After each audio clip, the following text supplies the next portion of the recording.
இசையை கத்துக்கிறவங்க நிறைய பேரு. ஆனா இசையை கத்து கொடுக்கறவங்க சிலர் தான். உங்க கலையை கரியரா மாத்துங்களேன். டிவிஜிஸ் ஐமா diploma in music teacher training DMTT உடனே சேர்ந்துடுங்க.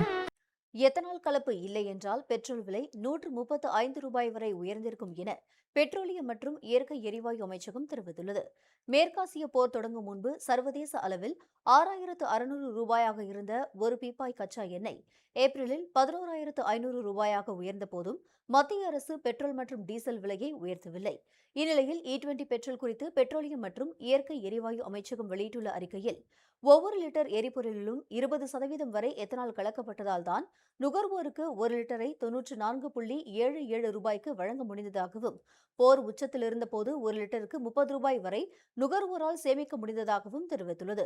அது மட்டுமல்லாமல் பிப்ரவரியில் மேற்காசிய போர் தொடங்கிய பிறகு முதல் 75 நாட்கள் வரை எரிபொருள் விலையை மத்திய அரசு உயர்த்தவில்லை என்றும், 20% வரை எத்தனாலை எரிபொருளுடன் கலக்கவில்லை என்றால் ஒரு லிட்டர் 135 ரூபாய் வரை உயர்ந்திருக்கும் என்றும் பெட்ரோலியம் மற்றும் இயற்கை எரிவாயு அமைச்சகம் கூறியுள்ளது.